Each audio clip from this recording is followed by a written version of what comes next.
want to acknowledge our university and community supporters. University of Iowa's international programs and the university's honors program contribute vital time, talent, and logistics. I also thank the Stanley U of I Foundation Support Organization for their financial support, and I want to thank today's special financial sponsors, Mason K. Braverman and Maureen Braddock. Okay, with no further ado, let me bring up to the podium Derek Willard, ICFRC member, who will introduce our speaker.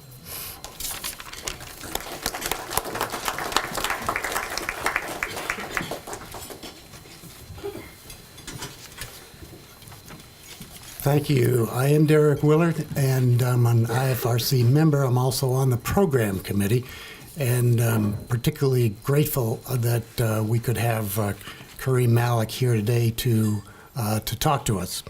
I'm here to tell you some of the things that you might not find on the website or in his description, formal description that you may have. He is indeed a professor of biomedical engineering and the head of the Center for Computer Aided Design. It is internationally known, that center is, and he's also the senior associate to the provost. And what he does in that position is he reaches across disciplines to find ways to have people collaborate on cutting edge research and creative expression, and he's given a free hand to do that, and he has just exactly the background that you need for that. I have to say here that I first came into contact with Karim a couple of decades ago when I was Associate Vice President for Research at the University of Iowa, and one of our jobs was to help faculty find support to do what is one of the most fundamental responsibilities that faculty have, and that is to discover new knowledge in their field. And in this capacity, I met a young assistant, a brilliant young assistant professor of biomedical engineering who was out and about to find ways to understand, explain, and predict the behavior of the human body, applying computer-assisted design to do that. And what struck me about him at that time was he seemed to have the aspiration to become and take his place among the best, the researchers at the cutting edge of knowledge in their field in the world at that time. And I think in the interim, he has done this. One of the things you may not know from his CV is he lives in Coralville. He does, indeed, with his wife, Mary, who is here today. Thank you for coming. And three amazing children. And Pam and I are very pleased to be in their sphere. The other thing that you may not know is that Karim was formerly on the Jordanian national water polo team. And he may tell you something about that in his remarks. Briefly, I spoke with him before our talk. He has visited 43 countries, both in his professional life and in his personal life, and is an example of one of the most powerful instruments of U.S. foreign policy, and that is our people, who are exchanged, people we bring here and people we send abroad with expertise like Karim has. So the other thing that I must tell you is that Pam and I were on a visit to Karim and his family during Karim's sabbatical that he had several years ago.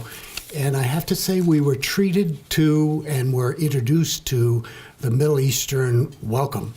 That is to say, it is part of the Middle Eastern culture, certainly Jordanian culture, to treat the stranger with much deference. And I will say it was the welcome of welcomes that we received. He took us all over the country, literally. And when he could not do it because he had to go to Japan on a business trip, he delegated this job to his high school classmates, who took us around just as if they were part of Karim's family. On our journey, we found the description of one writer about Jordan and Wadi Rum in particular to be apt. The writer said on his first encounter, Wadi Rum was still and vast and echoing and godlike. And Karim Malik will tell us about that today. Karim.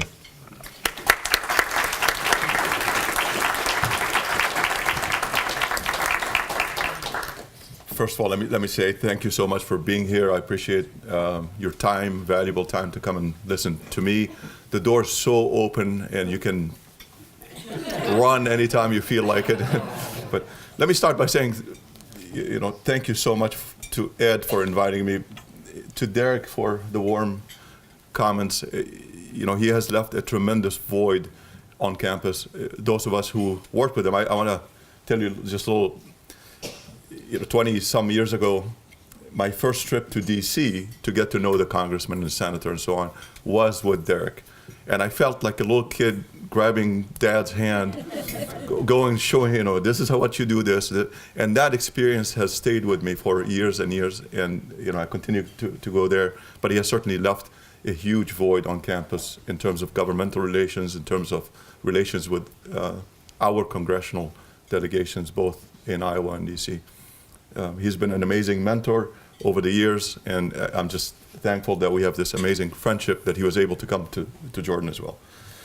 Today, I want to tell you about Jordan. Let me start by saying my views are my own. I do not represent the government of Jordan, nor do I represent the University of Iowa on this. This is just a kid that grew up in Jordan that I just want to tell you how beautiful it is, what we eat, what we do. I will express certain opinions at some point that you may not agree, but those are my own. Let's start on a little trip. And first thing you want to go to Jordan, you most likely will go on Royal Jordanian. That's the airlines that we fly. It's the only airlines that have a direct flight from Chicago to Amman, Jordan. And that flight is just long. It's 13 hours. You wake up, you sleep, you wake up and you sleep, you get to know everybody around you, you eat. It's just, it's long. Let me show you what it looks like, where we are. So here's, that's the jet in the background. I don't know if you can hear it. So we're taking off from Iowa City, and here's Iowa, and just for visuals, the captain typically maneuvers better than this. I'm trying to find where Jordan is, but you cross the Atlantic. You cross, I don't know if you can see, that's Spain right there. So Cyprus is very close. Palestine, Israel, and then Amman, Jordan is right there. Here's a little better view of what it looks like. We're not in a friendly neighborhood. Jordan, above is Syria, to the east is Iraq, south is Saudi Arabia, and to the west is a little bit of what is left of Palestine and Israel. Here's a little closer look where Amman is. Amman is the capital. It is by far the most populated. It has 4 million people in a quite small area. Most of Jordan, as you'll see in a second, is really desert. And so there's a small area where it's green and people can do agriculture and so on. Population today is about 9.5 million. Give this in perspective about the rate of growth of what it has become. I left Jordan in '88, and I went to Pennsylvania, came here in '94. When I came here in '94, Iowa was 3 million people. Jordan was 3 million people. It is 9.5 today. That's a huge growth. And I'll talk about this a little bit. Just in terms of background, the kings of Jordan, it is a kingdom. you may know the history depending on your background and so on. It came from Saudi Arabia, the first king. Second king died very, very quickly, King Talal. In our culture, you always call the bin means the son of. So Talal bin Abdullah means the son of Abdullah. And King Hussein is really, while I was growing up in Jordan, it was King Hussein mostly. King Abdullah today, he's about 2 years older than I am. So it's a small country, you got to realize that. He has a wonderful family, very active within Amman. Here's a little game we're going to play a little bit. So I'm going to put some true or false statements, and I'd like you to just come up and come out and say what do you guys think. Here's the first one. It never snows in Jordan. True. False. False. That's right. Here's some Bedouins playing in the snow. I do want to tell you though, when it does snow in Jordan, it's a national holiday. So even if it's just one, and people pray for snow because of the holiday, because you can go out and play in the snow. The climate in general, though, it's very Mediterranean. We're only about 40 kilometers from the Mediterranean. Between us and the Mediterranean is Palestine, Israel. What I really miss the most about this particular climate is the blue sky. Anywhere you go, it's just blue sky all the time. Very rare you see a few clouds as well. True or false? Jordan is an oil-rich country. False. That's right, in a big way. People think Middle East, it's rich oil and gas. It's absolutely the opposite. In fact, just to give you a little background about the economy, the largest GDP per capita across the world is Qatar. It's a small country, lots of natural gas, 146,000 per person, per capita. Next to this is Macau, which is strange. And then Luxembourg. Kuwait is one of the first Arab countries that shows up there. I added Jordan. It's not even on the list. It's 5,000 per capita. So it's a very small production in terms of sales or export. It's just a small country that doesn't have a lot of resources. We have the capital in terms of people, but not the resources in terms of natural resources. Economics as well, you would think what is the production from Jordan? Agriculture is 3.6%, and as you can see, it's mostly around River Jordan. And I'll show you in a little bit what is River Jordan. It used to be a little bit bigger. It's drying and drying and drying, but still because of how low, he's telling me to go back here. Yeah. Because of how low that area is. Jordan is the average about 900 meters above sea level, and so it's a little colder. However, that line around the River Jordan, the Jordan Valley is called, is lower, all the way to the Dead Sea, which is 399 meters below sea level. And so, but it's a small area to do enough agriculture. Industry is only 10%, and that accounts for a lot of foreign companies trying to do business in Jordan. But between Mexico, China, and so on, it's a hard sell to do. And then finally, and that's probably the largest one, is 77%. That's mostly banking, IT, and tourism. That's really where the money is. IT has become, that's a very, very good thing for Jordanians, is IT has become a centralized hub in the Middle East. So people who work in Dubai, which is a happening place, Dubai I compare always as Hong Kong. That's where the jobs are. That's where it's happening. So if you want to prepare students, universities for IT, the growth of, when I left the country, there were 3 universities, period. That's it, 3. You could choose 1, 2, or 3. And today there's 28 universities, 4 public ones, and the rest are all private. Mostly focused on some engineering, some science, a lot of IT stuff. So we export the IT capital to a lot of the folks that work in that Middle East area. In terms of economics, so you would ask, what does 9.5 million people depend on? How do they eat and drink and so on? By far, Jordan depends exclusively, I'd say, on foreign aid. One of the largest, obviously, is the U.S., And I thought this chart represents very well where the money from the U.S. goes. As you can see, the blue alone is $3.1 billion per year. This is annual to Israel. Jordan gets a substantial amount. It's $1 billion. It's good. And of course, everybody around the world. Egypt, I think, gets 1.5 billion as well. This is foreign aid that goes outside. Your tax dollars going from here out. True or false? Jordan, so 9.5 million people. Jordan is smaller in size than Iowa. What do you guys think? Anybody thinks it's bigger? No? It is smaller. It's quite a bit smaller. So, yeah. If you can see where Iowa is, so the person doing this has put the map of Jordan, which is in color. It's also, I don't know if you can read the statement above, it's 110 times bigger than Jordan. U.S. as a whole is 110 times bigger than Jordan. So it's a very, very small country located in a tough position. True or false? Jordanians are Bedouins and live in desert tents. Actually, a lot of it is true. That's right.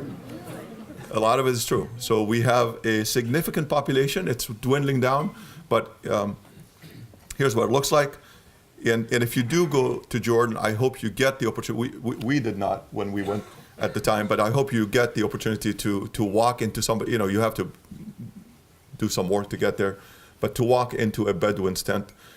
They live an amazing life. That's what they're used to. They do not want to change. In some cases, you literally see the Mercedes coming in, parking right next to the tent, and the guy comes down and he's sleeping in that tent. So it's a culture. It's nomad Bedouins that have lived for hundreds and hundreds of years in that area. Incredibly nice people, are very straightforward, and they tend to work in raising cattle and then selling it back to the city. However, Jordan, Amman specifically, has grown over the years quite a bit. Here's a view of the most recent, this is a very, very recent picture with the most recent buildings out. They renovated an entire area of town called Abdel-Malek. Huge investments from different areas and have built it up. Amman is truly like a big city. I mean, you go to Chicago, it's very, very similar. In terms of people and where they came from, if you leave this room with anything to remember, I'd really like you to remember the first one in the red box. Birth rate is double the world average. So we're good at making babies. Wow. Young population is 43% of the people under age 15. So you're talking about half a population. You walk in the street, especially in poorer areas, and it's just a lot of kids all over the place with not much to do. What has led to this? Well, in 46, the population was just 400,000. And then slowly, 48, war with Israel, 67, war with Israel, a lot of refugees from Palestine, which we consider as the same people as Jordan. We have the same culture, we have the same everything, have moved, eradicated from their homes to live in Jordan. 1990 invasion of Kuwait, a lot of Iraqi people, but that was controlled a lot more. Jordan at the time, the government issued, just like the US, that if you want to get I'll call it Jordanian green card, then you have to pay a certain amount. If you want a Jordanian passport, then you have to invest and so on. At the time, they did that. And so, not a huge amount, but a few 100,000 people from Iraq immigrated and stayed in Jordan and have businesses and are working. Situation is very different with the Syrian refugee. So as of 2011, with a very significant war, there's been just a tremendous influx of refugees, and I'll talk about that in a few slides shortly. Here's what it looks like. That's my three kids. I have to show them somewhere. But Amman itself is made on 7 hills. It's truly a beautiful scene, and inside the 7 hills is the downtown area. So you can be at any of those 7 hills and look down, and in the distance, you will actually see. So I don't know if you can see it, but all the way down is really downtown. The difference is about 600 meters in elevation. Having grown up in Amman, I love to show this picture because it never mattered. Going to school there, whether you were Muslim, Christian, or anything else. Nobody knew, nobody asked. It wasn't an issue. This picture is a very well-known mosque. It's called King Abdullah Mosque, and right across from it is an Orthodox church right across the street. And so for people who think that most of the Middle East is only one religion and only a specific type and so on, incorrect. The architecture in Jordan is very stone heavy, and so the picture on the left upper corner is a typical house. When I was growing up, this would be a typical house. A lot of them on the 7 mountains all over the place. Now it's expanded into just buildings, and there was a rule for about 20 years that you could not expand beyond 4 floors. So the building on the right side, lower, would be a typical 4-story building. Now they've allowed anything to go up and down and so on. So this, some areas of Amman truly look like Hong Kong, just a lot of building blocks all over the place. The one on the right side upper there's a certain architecture that's being brought in as of recent, that designers from around the world are being invited to design new buildings. And this is a particular hotel called the Le Royal Hotel. Jordan is the place where the birth of Jesus was discovered, and so the Pope was there a couple of years ago to inaugurate. How many people have been to Jordan, by the way? Oh, you have? Okay. Yeah, my wife, I know you did. Yeah. Sorry? What did I say? Oh, baptism. I'm sorry. Sorry, baptism. That's why I invite my wife to the... It's either correct now or correct at home. And here is my wife, just to show you the River Jordan. That's at the baptism site. It's literally across. So what you see, she's standing on the Jordanian side, and the River Jordan is literally, Israel is right across. And that distance is not even 10 feet. And so when people think about, well, the water is coming through and all that, it's dried up quite a bit, and there's reason for that. I'll talk about that in a second as well. A lot of resorts and hotels exist in Jordan. There's also quite a bit of disparity between poor and rich. And so there's a certain percentage of Jordanians who have done very well and have these very large mansions, and they exist quite a bit. The poor side is significant. I'd say about 85% of the population is under poverty line.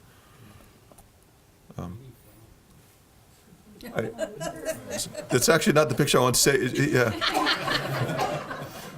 I'm going. Sorry. Let me show you this. This is the one I want to show. It's not. It doesn't want to show it. There. So it's a joke. It's not. It's not a joke. It's a cartoon. But if you could read the one on the right first, and she says, "Nothing covered but her eyes. What a cruel male-dominated culture." And so, it's all about the view in the eyes that into your soul, and that's what is believed. On the left side, everything covered but her eyes. What a cruel male-dominated culture. I call it East meets West. And in Jordan, so true. That's what I brought this picture from a resort in Jordan. People live fine. They respect each other. It doesn't matter what you wear, or who you are, or what religion you. It is completely fine, and it's just a way of life.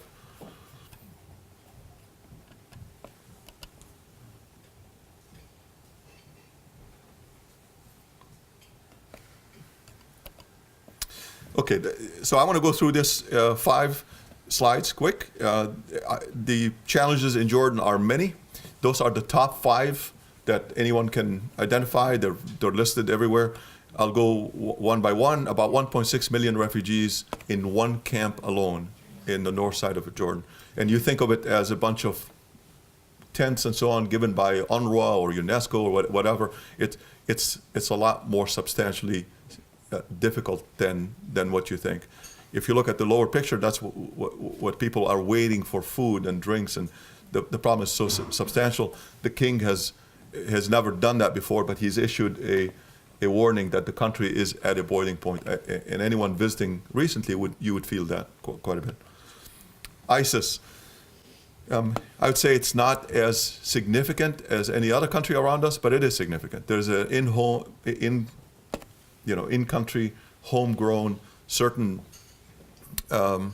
thinking that, and sometimes, let me put it this way: if you have a bunch of people that are 14, 15, 16-year-old kids that are not going to school and that are not getting jobs, and anyone can give them $200 and say, hey, I'll tell you how you behave. I'll tell you what you should be doing. So that risk exists, and exists across the entire Middle East, but Jordan specifically, because of that unemployment rate that is quite high, and the younger population that is around.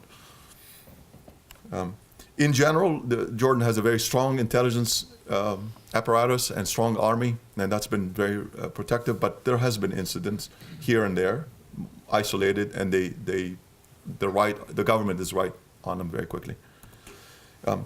Third challenge, to me, one of the most significant ones, as long as Israel continues to demolish homes, take people's lands, build settlements,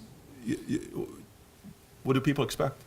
There would be more trouble, and there would be more immigration and refugees, and it is a solid problem that has changed the topology of Jordan and the countries around for many, many years. And I just, growing up, all my friends are Palestinians, and okay, so youth is, let me start with the one on the right.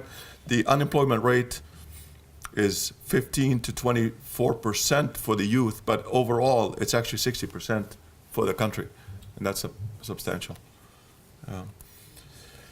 Challenges, water is a huge issue for the country. As you can see, we're not surrounded by any body of water except down here in Aqaba. And Aqaba is the Red Sea. That's an area where finally there's been a significant investment to build desalination plants to get water to Amman. That was approved just this year. So that's substantial. Otherwise, I mean, even growing up there, when I just was there a couple of months ago. My parents live there. They get water twice a week, and they fill up the tanks up, and that's the situation all over.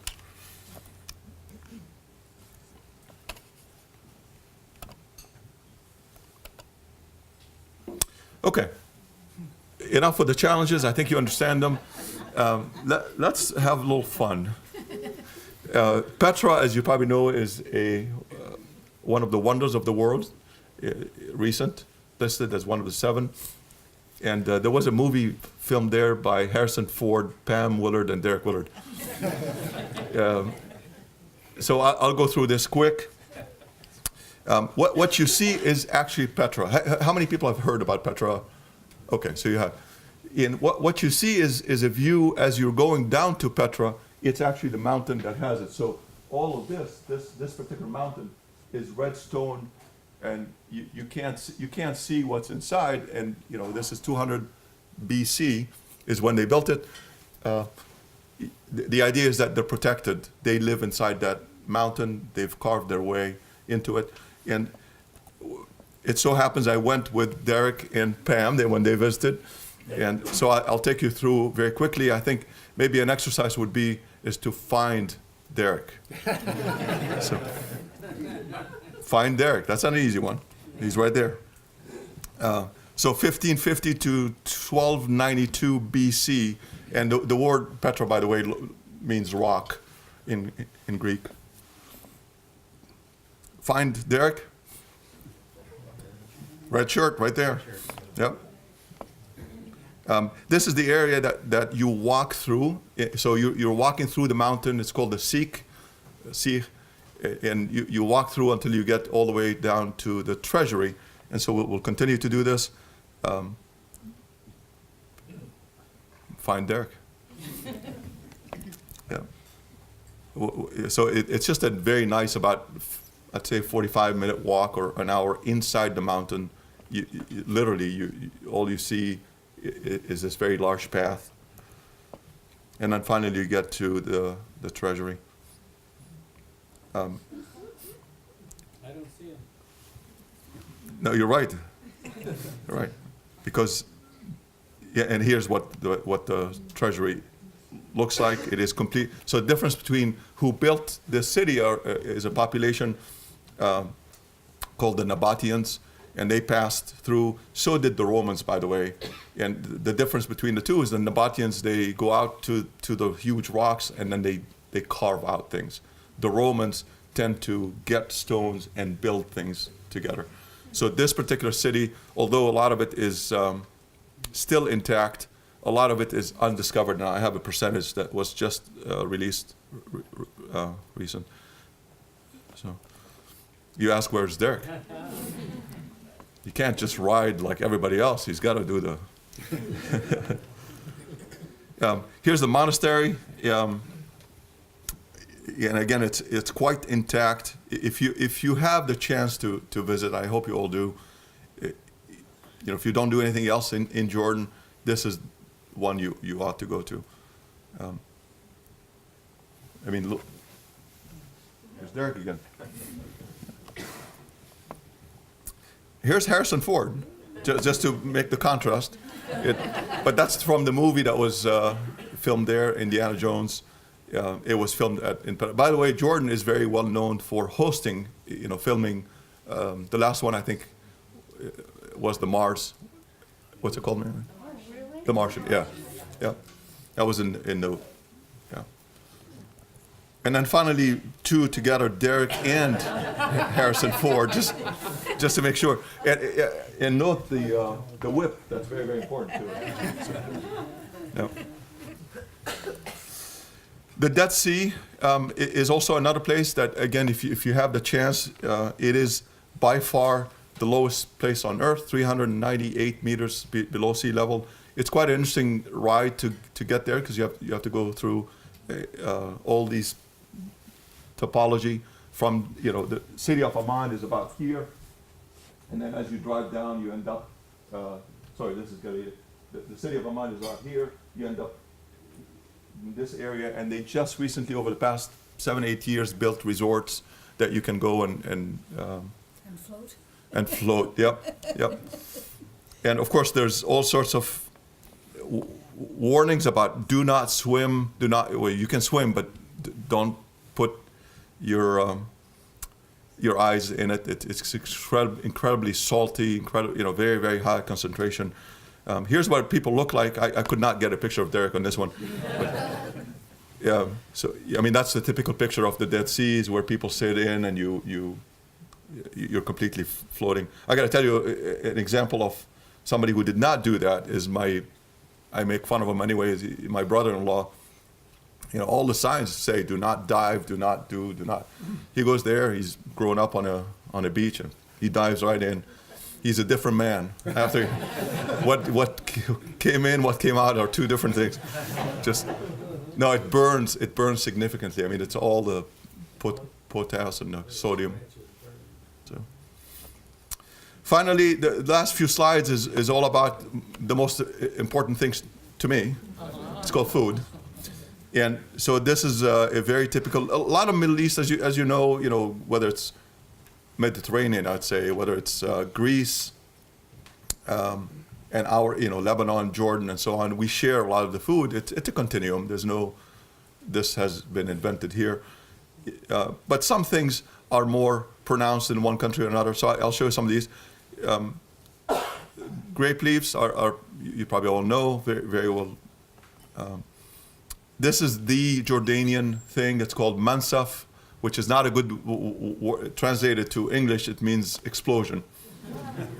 But it's a bunch of rice, and then meat is lamb meat is cooked for hours before, with a lot of spices. And then the most important thing is something called jamid, which is, in the old times in Jordan, they would take milk and make it into very hard, they look like spheres, balls of, if you've been to Jordan, you've tried it, but it's spheres of milk that is dried up, and the idea is that you put them outside, not in a fridge, and it stays for a long time. It has a very strange, you have to, it's just like beer, you have to work with it. But once you love it, it stays forever. So, you know falafel and hummus very well, all across the Middle East. That's, I'd say, the breakfast for most people. It's falafel, hummus, cheese, bread, all the time. So, also a lot of bread types of, you could walk always in the morning to, just like the French have the baguette, we have these things that are filled with cheese and parsley, a lot of it, or meat. You can walk to the, bakery next door and get some. Shawarma, which the Greek call it heroes. It's a little bit different ingredient in terms of Jordan, but it's all the same, sandwich with meat inside.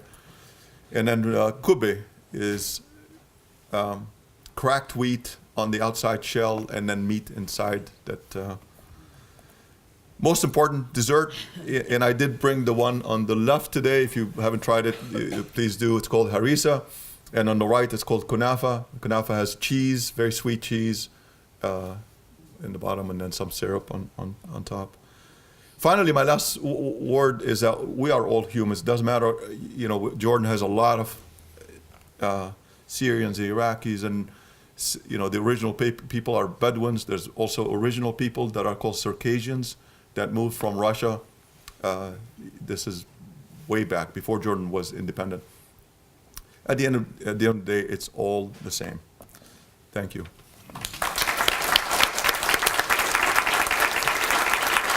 Is there any desire among Palestinians or Jordanians for the West Bank to become part of Jordan, as was the case from 1948 through 67?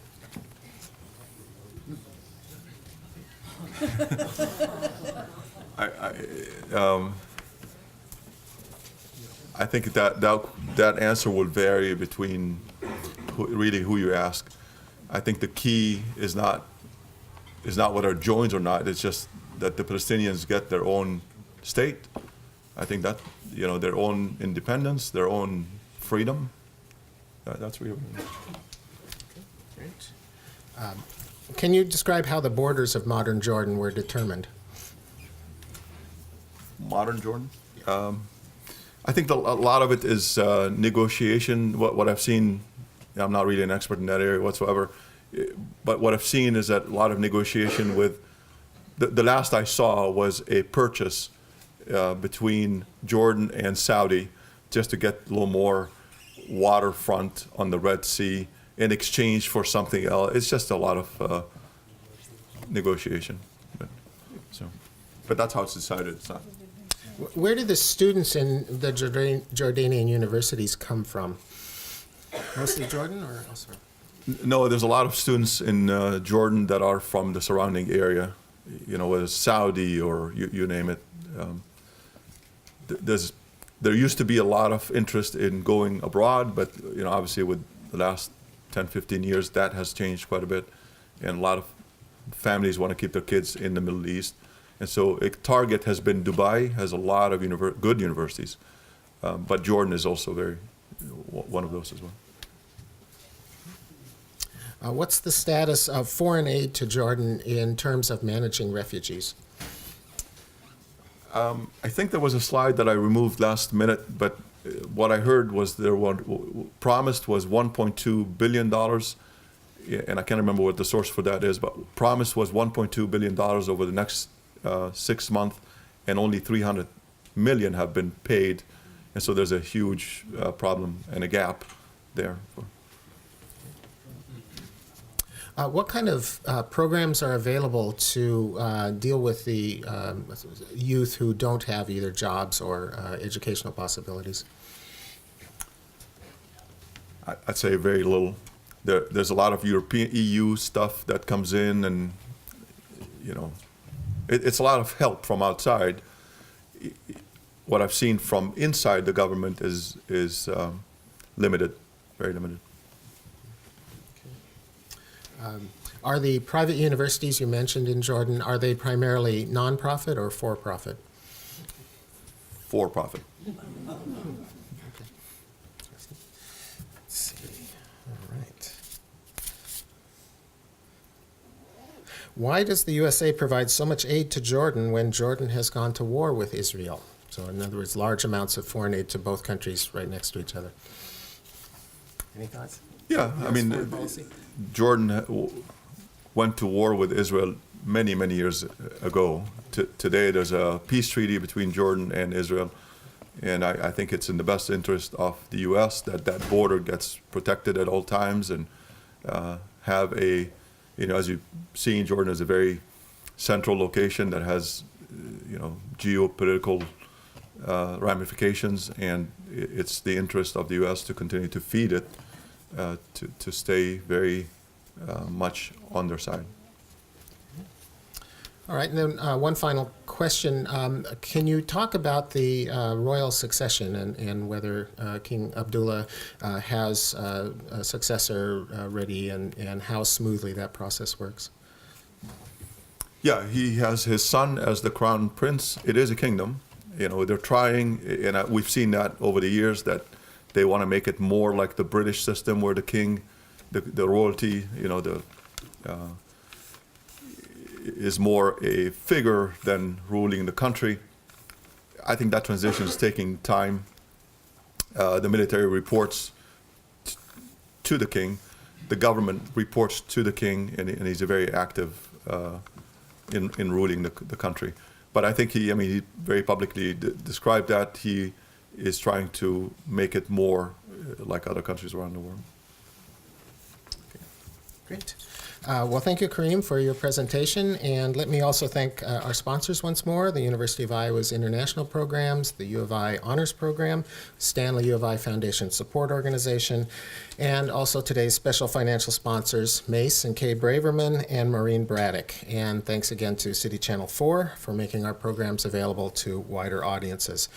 So Karim, as a small token of our appreciation, it's my pleasure to present you with what we like to call the coveted Iowa City Foreign Relations Council mug.